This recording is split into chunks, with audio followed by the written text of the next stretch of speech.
Taylor Swift versus Scooter Braun and Scott Borchetta, round 2. Taylor is doubling down on her argument that her former label, Big Machine, has denied her from 1, performing her old songs at the American Music Awards, and 2, including her older music in an upcoming Netflix documentary. And now, just moments ago, we received a new statement from an executive at Big Machine that tells ET Taylor can 100% perform all of her catalog, past and present, at the AMAs. Big Machine has no issue with her performance going out on live broadcasts. Additionally, Taylor performed Shake It Off, part of the Big Machine catalog, on GMA on August 22nd. So again, this is like very confusing as to like how she could perform then, but not now. Mainly because there's been a surprising and maybe not surprising amount of back and forth from both sides, and everyone's they're laying it out on the table, going very public with it. In fact, a statement from Taylor Swift's representative actually kind of came out with some receipts. It's back and forth. It really is. It's like he said, she said, they back said, they and said. Round 1, round 2, round 3, round 4. We're gonna break it all down. Exactly. Here's a statement from Taylor Swift's camp, basically claiming that that the Big Machine label group did not issue any licenses for her old stuff so she could perform it at this Double 11 event and also a Netflix documentary. They go on to say that to avoid an argument over rights, Taylor performed 3 songs off her new album at the Double 11 event, as it was clear that the Big Machine label group felt any televised performance of catalog songs violated her agreement. So in other words, if she performs any of her old stuff, they felt like that is breaking the agreement, that she cannot re-record any of her previous music or from her catalog until next year. And obviously a lot of this may be confusing to people because, like we said, this is round 2. Yeah. It all started back in the summer, and basically, to summarize after they everything, sold Big Machine Records, Big Machine owns Swift's catalogs for her first 6 albums. It was bought by Scooter Braun this summer, and Taylor's first album released in 2006. So technically, Scott and Scooter now own all of that music, beginning from 2006 up until you know, the last album, which was her 6th album, and then not her new one though. No, not her new one, but you know, obviously Taylor is, she spoke out against that the first time. This second time, it really just spread everywhere. It was a outcry for help, essentially. In fact, we have the statement that she shared originally, you guys, where she basically, by the way, the caption for the tweet was something like, I don't know what else to do. But take it to social media now. Exactly. So here is the very lengthy statement from Taylor, where she basically says that, like we said, that Big Machine is preventing her from performing her old stuff, and sadly, she revealed that there is a Netflix documentary being made about her life where she claims they are also denying her using any of that older music for the film. And it's crazy because, like she says, that wasn't the way she intended on telling her fans this, because obviously, you know, you have a documentary being planned about your life. You know, you want to make a big reveal, but obviously she felt it was necessary to be very transparent. But the one line about this that really struck me was, the message being sent to me is very clear.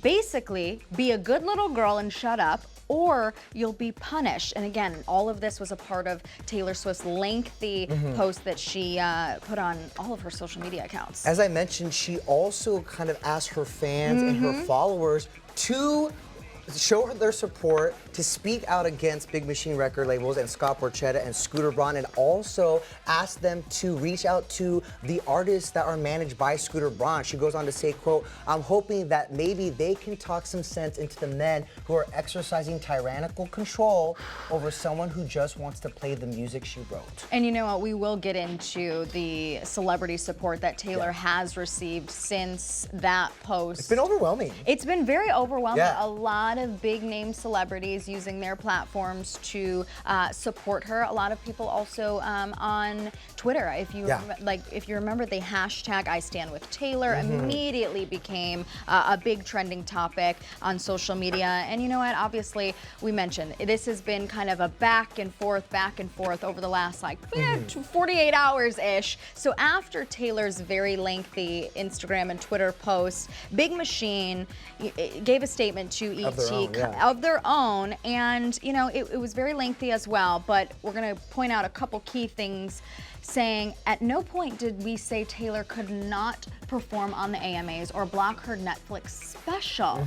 Later on it says, since Taylor's decision to leave Big Machine last fall, we have continued to honor all of her requests to license her catalog to third parties as she promotes her current record, in which we do not financially participate. Because again, she owns Lover, her 6th studio album, or and you her know, latest one. Her latest studio album. They also go on to claim that Taylor contractually owes them millions of dollars, owes the company millions of dollars, and they say that they have reached out persistently to find a private way to come up with a solution, to which they claim those invitations to speak privately on the matter have not been accepted. Which then, I know you guys, this is probably so confusing of all the back and forth, because then Tree Payne in her statement to ET basically said opposite of that, that they owe Taylor money based on like an audit, a private audit that they did. Absolutely. And then the confusing, you guys. Can I just say the last part of Big Machine Records statement, they kind of, I feel like it was a little pointed at something Taylor has said in the past. They said, quote, Taylor, the narrative you have created does not exist. Anyone else remember when Taylor asked Kanye and Kim, I would very much like to be excluded from this narrative? I mean the T right there, y'all. Yeah, that's pretty shady. Oh, Brianna, our producer in the control room. Did you follow that, girl? Yeah, I think I did. I mean, talk about confusing. Just stay out of the music business, guys, I think. Is the lesson here? Yeah. Just like, I mean, either you get into it independently on your own, like people make fun of SoundCloud people, but I mean, SoundCloud is probably the best way to go at this point. You own your own music. You don't have to worry about anybody else trying to take it. I mean, that's what Lil Nas X did at the beginning. He just he bought the beat for less than $100, put it on SoundCloud, and look where Old Town Road got him. Listen, and you think about like people like Macklemore and Chance the Rapper who went independent, but listen, when you start in the business so young, and this is kind of the point, right? Taylor has said, and she said it in her Twitter statement, that she's doing this to be an example for other artists so they don't have the same fate as her. Obviously, she's using herself as an there are example. huge advantages to having a label behind you versus being independent. I mean, look just from their teamwork over the years, how far. I mean, she became a freaking worldwide superstar, but at the end of the day, it's a conversation on owning your own masters and the rights to artists to be able to have their own music and be able to perform it whenever they want, and to essentially, it's their own, it's their personal, especially for Taylor Swift. I know a lot of fans get protective about her music in particular because they are so personal. And yes, she does write all her own music. Speaking of personal, I feel like it got personal and it got messy once they sold those master recordings as part of the Big Machine deal to Scooter Braun.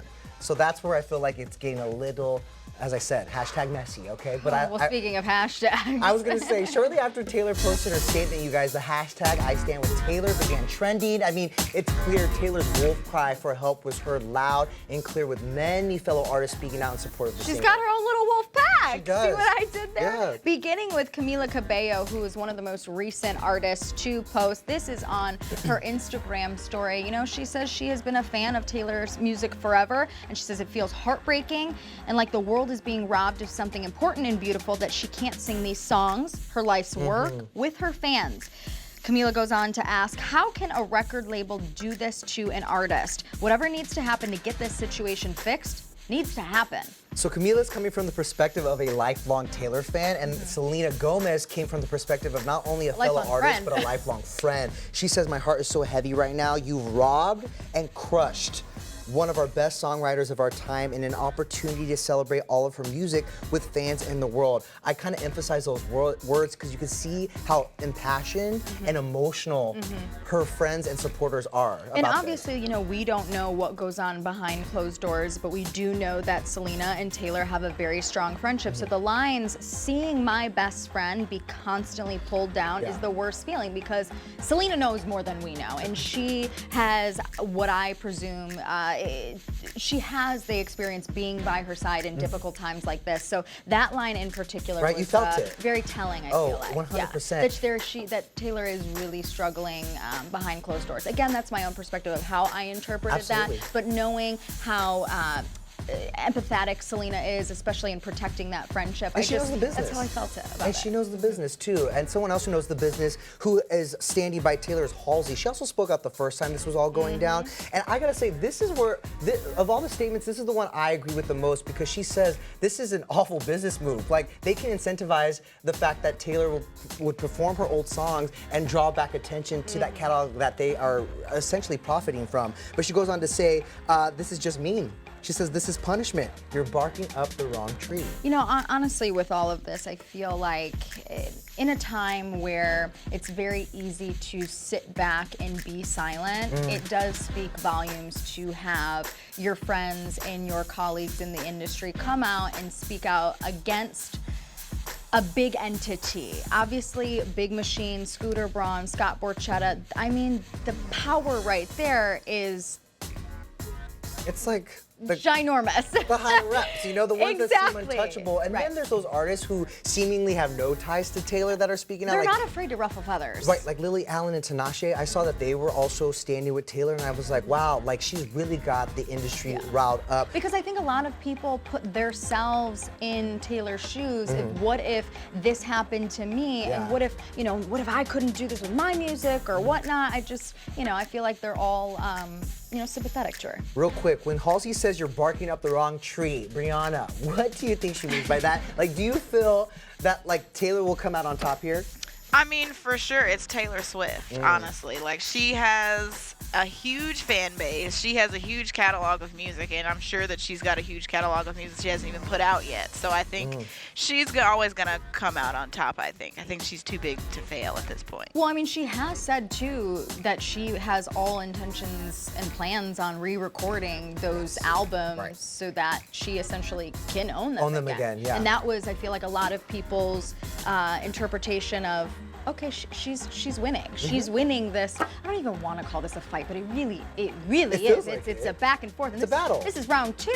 I'm curious to see what's going to happen at the AMAs. Something tells me she'll perform stuff from Lover, but maybe, I don't know, in the fashion or in her speech. Artist of the decade. That part, yeah. I think her speech. It's so funny because I was actually I was thinking about this morning as I was like, worst case scenario, if she's not allowed to perform her music. That's her speech. She has her speech. I was like, prepare, get your popcorn ready. It wouldn't be the first time she's done that. Put the hot water on in the tea kettle and put it on the stove. All of it. Get ready. Remember where she won Album of the Year at the Grammys, and a lot of people thought she was kind of referencing Kanye and his lyric in Famous. Like, she is no stranger to making a message loud and clear, especially on a stage like an award show. Exactly. And you know what? While many celebs have expressed their support for Taylor, it begs the question, where's Team Scooter? Where they at? You know what? We have an answer for you because Justin Bieber just broke his silence literally not too long ago on Insta Story. Basically, he took a screenshot of an article from TMZ that the headline is Taylor Swift free to play all her hits during the AMAs, which again echoes the statement that a Big Machine executive told ET that they are allowing her to perform her music. So obviously, Justin Bieber is one of Scooter Braun's lifelong clients and also friends. Family at this point. Family, they've been through it from the very beginning. Obviously, Scooter, you could say, arguably helped Justin get to where he is. And Justin helped Scooter. And Justin did help Scooter 100%. And of course, you know, to remind you guys too, it's not only Justin that is a client of Scooter Braun's. There's Ariana Grande, there's Demi Lovato, you got Dan and Shay. J Balvin, Kanye West. Zach Brown Band. I mean, he's got some big names under his belt, but you know, Justin is, I feel like, the biggest one because, like you said, they're a family. Yeah. And they built a business together. And they go way back. Oh yeah. So you know, people probably are like, are we going to hear anything from the others? That's the question, and I know that Demi Lovato spoke out against the situation. During round 1. I don't want to say Taylor Swift, but against the situation during round 1. She defended Scooter back in July, saying, stop bullying, stop dragging Scooter, and she goes on to say, I'm always going to stay loyal to my team. And you know, which, you know what, that says it all right there. I don't expect her to say anything right now blame her, because right? She already did. She said, I'm always going to stay loyal to my team. So that's her stance. That's how she feels about it. And I don't expect Demi to say anything. I don't expect Ariana to say anything. I don't think Ari to say anything. I think Ari wants to be excluded from the narrative. No pun intended. offended. That part. I I really love it. don't think she's gonna say anything. And I don't think Dan and Shay, they're riding high They're on their busy, CMAs win. They ain't gonna say anything. They want nothing to do with this, okay? But I want everything to do with our MVP, and it's time for no drama the most here, you guys. viral post. Because exactly, while y'all are hyped on Popeyes fried chicken sandwiches back in stock right now, Cheektowaga, New York just got a new Chick-fil-A, y'all, okay? And this kid just scored free Chick-fil-A for a year. Take a look. Well, I'm here in the freezing cold getting free chicken sandwiches because the food tastes great. I mean, it's chicken. It's fried chicken. I like fried chicken. Oh my goodness. Okay, first, like just impression of this. 11 going on 31. Like It's this kid, I feel 31, my more chick. like 75. He's like an old man. He's an old man. This chick. By the way, I feel like that is Brianna's spirit animal, because girl, I've said it before on there, so I'm not putting you on blast, but you go to Chick-fil-A quite often. I do. I go quite often. It and- doesn't hurt that it's right across the street. No, from that's our really why offices. mostly is the convenience. But I mean, if I were to get free Chick-fil-A for a year, that would be me. It's fried chicken. It's fried chicken. Who doesn't love fried Who chicken? doesn't love fried chicken? Get it free for a year. Well, congratulations to the kid and also Cheektowaga, New York for your new Chick-fil-A. I hear the lines are very, very massive. Welcome to the Popeyes Crisis of 2019. Hey B, before we wrap the show, I got to tell you, you're my mom's MVP today. Forget me and Denny. My mom just texted me complimenting your makeup and your hair. Wow. She says you look good, and you better be going out tonight. It's a Friday night. Thanks, Mom. Tell her I will be. So she's taking that to Chick-fil-A right after the download, all right, you guys? Go get yourself a hot Get a date free at chicken Chick-fil-A sandwich, with you that know? glam. I love it. As always, you guys can catch new episodes of the Download weekdays here on ET Live. Just download the ET Live app right there. We're free. We're free. You have no excuse not to. All right, you guys, we'll see you next week.